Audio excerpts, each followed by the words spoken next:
I also got a tattoo মহিনের ঘোড়াগুলি। বাপিদা থাকবে সবসময়। আমরা চেষ্টা করছি এই ফান্ডটা তার পরিবারের হাতে তুলে দেওয়ার।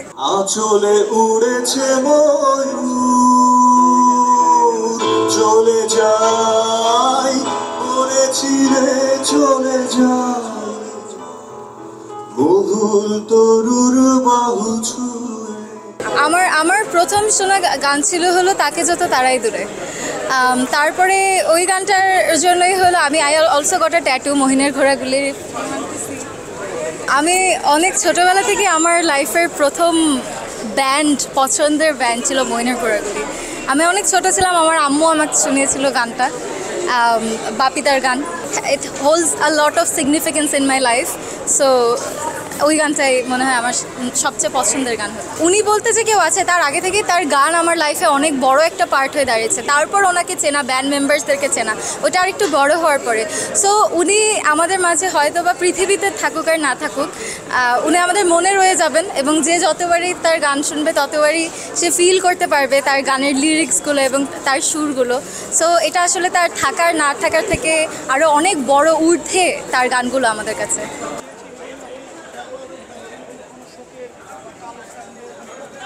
আসলে মহিনের ঘোড়াগুলির ফ্যান তো আসলে অনেক আগে থেকেই। তো এরকম একটা নিউজ যখন আমরা জানলাম যে বাপিদার এই অবস্থা, এই কনসার্টটা হচ্ছে, তো এটা অনেক আগে থেকেই প্ল্যান ছিল যে আসার। ঠিক ভাষায় প্রকাশ করার মতো না ব্যাপারটা, একটা ভালো উদ্দেশ্য ছিল যে আমরা সবাই একটা ভালো কিছুই আশা করছিলাম। বাট এখন যা হয়ে গেল সেটা তো আমাদের হাতে নেই। বাপিদা থাকবে সবসময়, আমাদের মেমোরিতে থাকবে, স্মৃতিতে থাকবে, ভালোভাবেই থাকবে।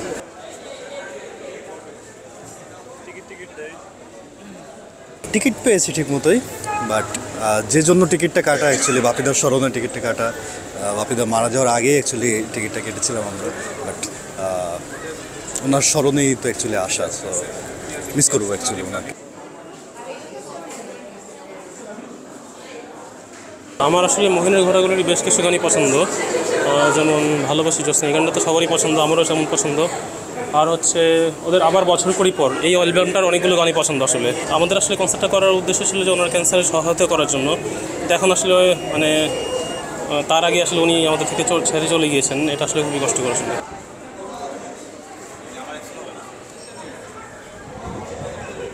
আসলে এখানে আসা মেনলি বাপিদার জন্যই, তার স্মরণে এখানে আসা। আর মানে যখনই শুনেছি যে মহিনের ঘোড়াগুলির কনসার্ট হবে তখন থেকে খুব এক্সাইটেড ছিলাম। আর তখন তো বাপিদা অসুস্থ ছিল, কিন্তু তার হুট করে চলে যাওয়াটা আসলে খুব কষ্টদায়ক ছিল। আর এই জন্যই আসা, তার স্মরণেই মেনলি আসা এখানে।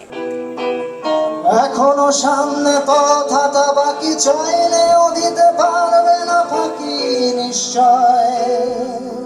মহিনের ঘোড়াগুলির ট্রিবিউট এই কনসার্টটি, এটি মূলত হওয়ার কথা ছিল তাপস বাপি দাস, যিনি সদ্য প্রয়াত হলেন, ওনার চিকিৎসার্থে, ওনার ক্যান্সারের চিকিৎসা সহায়তা তহবিল উঠানোর জন্য, কিন্তু আমরা সেটা পারিনি। তার আগেই বাপিদা ক্যান্সারের সাথে লড়াই করে উনি গত হয়েছেন, আপনারা জানেন।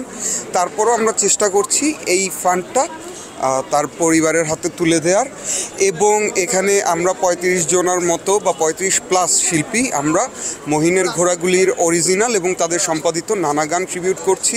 আমাদের যেটা ভালো লাগছে যে বিভিন্ন পরিবার, হ্যাঁ, নারী, শিশু, পুরুষ সবাই চলে আসছে।